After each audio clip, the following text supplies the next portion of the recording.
안철수 전 대표입니다. 박원순 시장이 안철수 전 대표에게는 진실에 대해서 책임져라. 그래야 정치인이다. 혹독한 골직구를 던졌습니다.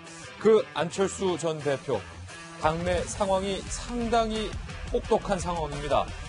여기저기서 곳곳에서 당 내부에서 탈당을 하느니 안 된다, 출마를 반대하느니 민주당으로 돌아가느니 뭐 이런 얘기들이 나오고 있는 그런 상황입니다. 김병민 박사님, 네. 일단은 오늘도 국민의당 상황 좀 브리핑을 해야 될 것 같은데 한밤중에 동교동계 전현직 의원들이 뭐 탈당한다 이런 얘기했다가 탈당은 안 하겠다. 네. 하지만 당대표 출마를 번복해달라. 뭐 이렇게 결론을 가닥을 냈다. 이제 8월 10일, 11일 후보자 등록일로 알고 있거든요. 시간이 며칠 남지 않았기 때문에 그때까지는 안철수 전 대표가 회군할 수 있는 시간이 있지 않습니까? 이때까지는 조금 더 얘기를 할 것 같은데 아마 오늘 내일 중으로 이제 안철수 전 대표에 대해서 출마 결정을 번복해달라고 하는 이런 압박들은 없어질 것 같아요. 이제는 뭐 안철수 전 대표가 워낙 명확하게 나가겠다고 얘기를 하고 있는 상황이고 거기에 대한 명분을 갖고 있는 거라 오히려 전당대회에서 어떤 이념 지향적 가치를 가지고 두 세력 집단이 세게 맞붙느냐가 남아있는 것 같고요. 조금 전에 박원순 시장까지도 안철수 전 대표에 대해서 조금 약간 험한 말을 한 거 아니겠습니까? 예.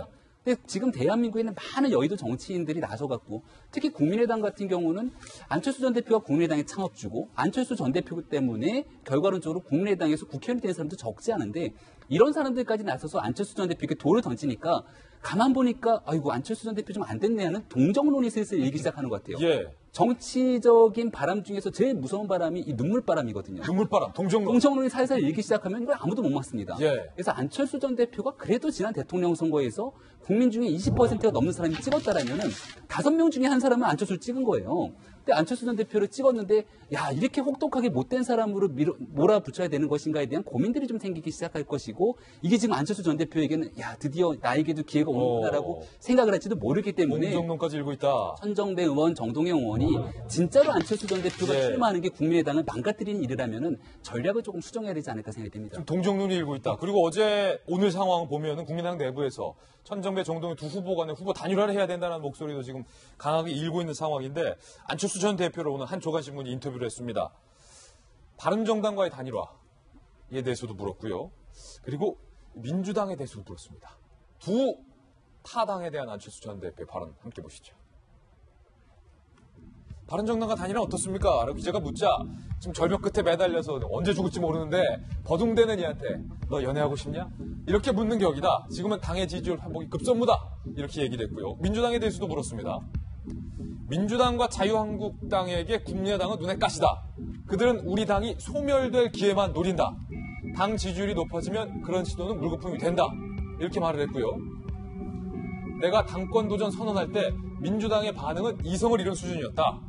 추 대표의 머리 자르기 발언도 흡수 야욕을 드러낸 것이다. 다른 당 전당대회를 놓고 이렇게 시비를 거는 경우가 대한민국 정치사상 있었나?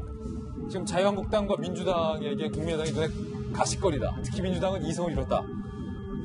박성희 전 대표님, 그렇습니까? 눈에 가시거리입니까? 눈에 가시거리냐? 예. 이제 본인의 입장에서 여러 가지 해석을 할 수 있죠. 그런데 저 얘기 자체는 우리가 하나 확인할 수 있는 것은 안철수 대표가 처해 있는 지금의 상황을 본인이 아주 심경을 그렇게 좀 내보인 거라고 생각을 해요. 김병민 의원 지금 눈물바람 얘기를 하셨는데 저도 사실 요즘 안철수 대표 보면 안 됐다는 생각이 들어요. 아, 여기까지 통했네 벌써. 네.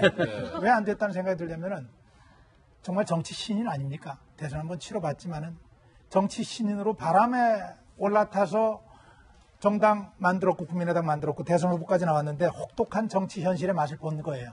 대선에서 패배가 첫 번째였다면 지금 본인이 불러들였던 뭐 정동영, 천정배 이런 분들 동교동계를 통해 가지고 대척에 움직이는 받는 것은 그건 뭐 두 번째 큰 시련이에요. 왜? 정치 신인이 정치 7단, 8단들에게 지금 싸움에서 지금 밀리고 있는 거예요. 예. 방법이 없어요. 믿을 때는 국민밖에 없죠. 근데 저는 저건 그야말로 자업자득이라고 말씀드리는 것이 새 정치를 표방하면서 급하다고 해서 이 사람 저 사람 안 가리고 다 받아들인 거예요. 받아들인 그 결과를 본인이 지금 독특하게 대가를 치르고 있는 것이죠. 그건 새 정치 아니다.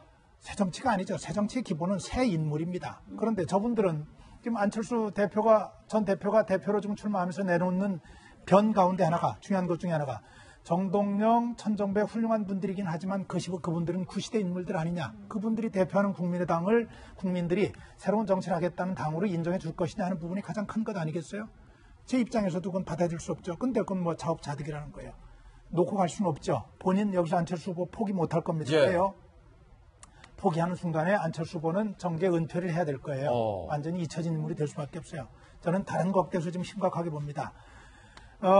자유한국당과 민주당 체제에 국민의당이 들어섰을 때 국민의 입장에서 반가웠었던 것은 이거 하나예요. 선택지가 넓어졌다. 선택지가 넓어졌다. 싫어도 좋아도 저쪽이 싫어서 이쪽을 택해야 하고 이쪽이 좋기 때문에 저쪽은 무조건 배척해야 되든지 이쪽이 마음에 좀 덜 차더라도 그랬던 국민이 이제는 그래도 내 마음을 대변해 줄 수 있는 당이 하나쯤 더 생겼구나. 그리고 제3당 다당체제로 갔던 건데 그게 지금 무너질 위기에 있는 것이거든요.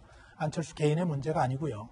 지금 대한민국의 다당제가 갈 수 있느냐 없느냐의 기반인데 안철수 전 대표를 포함해서 국민의당 관계자들이 이 부분을 정말로 심각하게 읽어야 할 겁니다. 네. 국민의 마음을. 저는 그것이 다당제가 현재로서는 대한민국의 정치 발전을 앞당기는 하나의 필요한 필요 조건이라고 저는 보고 있거든요. 그런 측면에서 이 국면을 어떻게 돌파할지 하는 것을 잘 보고 있는 것이고 안철수 대표가 국민의 마음을 어떻게 얻어가느냐 하는 것도 정치인으로서 어느 정도 이제 단련이 된 모습을 보이는 하는 것과 관련이 좀 있을 것 같아요. 예, 본인에 대해서 혹독한 발언, 어떻게 보면 아쉬운 발언했던 서울시장 박원순 시장에 대해서 안철수 전 대표는 어떻게 생각할까 궁금했는데 지금 거기까지 신경 쓸 겨를이 없는 것 같습니다.